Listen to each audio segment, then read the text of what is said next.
Hey everybody, Jason Burmis here, and unfortunately, the flat earth psyop and the media's obsession with it, and I mean the mainstream media, not the alternative media so much, their obsession with it has now officially cost a man his life. And we're going to get into a lot of different aspects of this.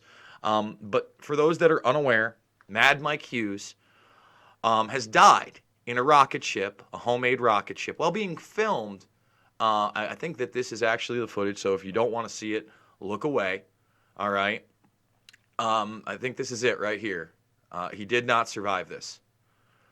That's it. And he was being filmed by the Science Channel. Okay. So what's the problem here? I mean, there are a lot of problems. Number one, no matter what you believe, why are you getting inside a homemade rocket ship when there is no reason that an actual human being would have to go up into the air physically for photographs or video to be taken in an automated fashion and get the evidence that you want, one way or the other, okay? One way or the other. Let's just talk about rocket technology for a minute. Rocket technology still has huge issues when billionaires and the predator class are behind them. Hence, all the failures of SpaceX and Elon Musk. Hence, all the failures in the past of NASA. Hence, all the failures in the past of Branson. Hence, all the failures in the past of Bezos and Blue Origin. Okay? So to put yourself in there, in a rocket that you made, that anybody made, to me is insanity.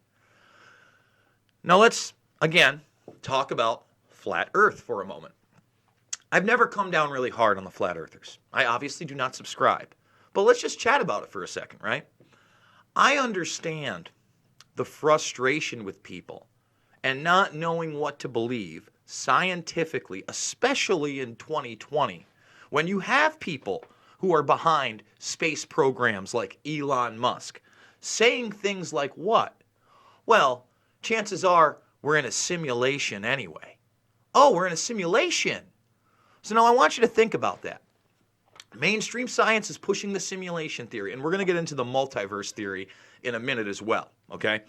But mainstream science is now starting to push the idea that there is almost no chance that you and I are in a quote-unquote base reality, like an actual physical reality. And listen, we do know that quantum mechanics show that every part of our bodies, every part of physical matter is constantly in motion, okay? When you get down to those microscopic levels, nothing is truly a solid.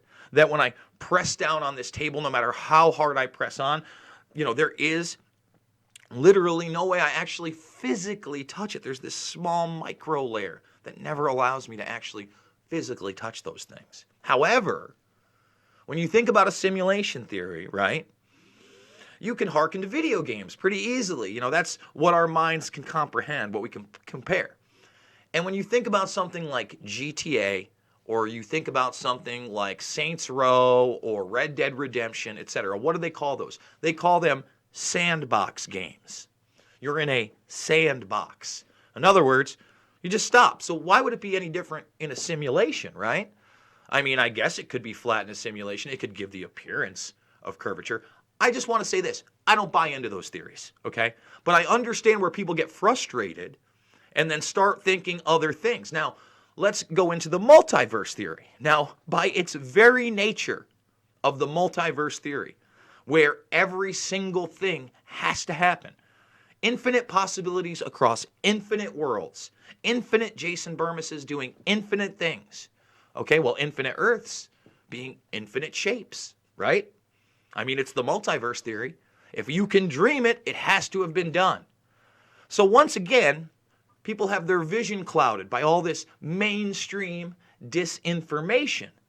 And then, when you have the Science Channel following you around with a camera, instead of suggesting, hey, maybe you shouldn't get in the homemade rocket. Hey, maybe you should just automate a camera lens somewhere. No, no, no. We want to see it go down. And you got what you wanted, Science Channel, didn't you? Didn't you? So let's read this. Michael Hughes, who went by the moniker Mad Mike, was attempting to launch his steam-powered rocket at an altitude of 5,000 feet from a site in the desert northwest of Los Angeles, but crashed 20 seconds after takeoff. Now, once again, from 5,000 feet, what is that going to show? Guys, like cruising altitude. Cruising altitude of most jets is like 30,000. So I don't see what the point is of this at all. At all. Mr. Hughes, 64, eventually wanted to prove his flat Earth theory by taking photographs of the curvature of the planet or lack of curvature under his theory from space. The stunt was being filmed for a Science Channel program called Homemade Astronauts. Come on. The program confirmed his death, tweeting Michael Mad Mike Hughes tragically passed away today during an attempt to launch his homemade rocket. Our thoughts and prayers go out to his family and friends during this difficult time. I hope they sue them. I'll be honest. It was always his dream to do this launch, and Science Channel was there to chronicle his journey. So you encouraged it. That's what you did. You gave this guy a pseudo-celebrity status. You brought him out into the public eye through film crews. And I'd seen this guy. In just about everything somebody sends me flat earth, this guy makes some kind of an appearance. Well, he's not going to anymore because it's all over. Because you get one shot at the title. And this guy took his. And I'm sure there's a lot of people out there angry at me that I don't believe in flat earth. I know there are those that will say that NASA continues to lie to us. And they do. Listen, we've been lied to about rocket technology. I cover it all the time. NASA, not straight with the people. Remember, just to get to the International Space Station, the ISS, our astronauts, the U.S. astronauts, have to get on Russian rocket ships.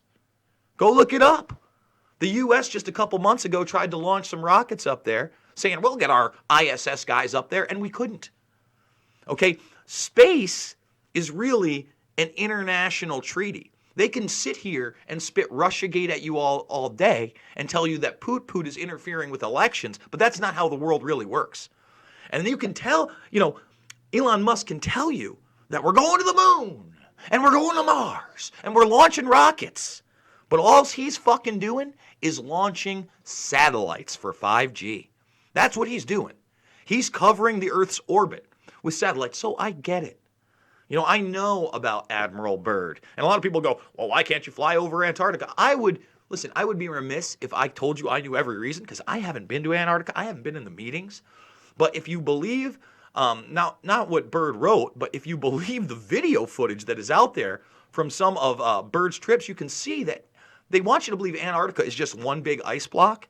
And yet there were parts of it that were green and lush and had vegetation on his trip. And that footage, you can find it.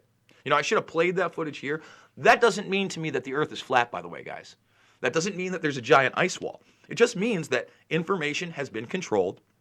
Unfortunately, people that are into this sort of thing get extremely fanatical about it, and this is the result. You got to understand, some people don't care what kind of attention they're getting, whether it's negative or positive. And then a belief system is created in their head because of all the lies and manipulations they've been told. Because again, in 2020, it's mainline science that you and I aren't in reality. That you and I might be part of a multiverse. That quantum mechanics acts differently. So why not just go full board and believe the Earth is flat? But once again, first life taken, and it's sad. It's extremely sad. Guys, I'm doing it 3 to 7 times a day on this channel, all sorts of subjects. Thumbs this video up, subscribe, and share if you are new. I'm going to D.C. late tonight. I'm probably going to take off 2, 3 in the morning. That way I can get down to D.C. Extra early and be down in front of the White House for the Action for Assange protests. If you want to support this trip, please, I'm going to put this in the live chat right now. $5, $10, $15, it means the world to me. I've rented my car. I've got my gear. I've got my clean undies I just bought and some clean socks so I can get on the road and just, flip-a-dip-a-doo, get clean quick. I want to thank everybody. Brian, Simon, thank you so much for that donation. I really do appreciate that $100 donation. But I will be down there Monday, live streaming all over the place. What's going down in D.C. with the extradition of Assange? Obviously, we cover everything Epstein. Been at the forefront of that topic for over a decade now, okay? Over a decade. And if you want bonus content, I do 5 bonus videos a week, at least, sometimes more, over at rockfin.com/Jason Burmis. You hit the endorse Jason Burmis button, you get all my bonus material, right? You get it all my bonus material, and you get everybody else's. It's like a Netflix for creators. So if you want to support me, that is a great place to do so. And guys, I am a documentary filmmaker. Loose Change, Final Cut, Fabled Enemies, Invisible Empire, A New World Order Defined, and Shade the Motion Picture are free right now, right here in the documentaries playlist section. Go check them out. I absolutely love you guys, and I will see you all on the flip side.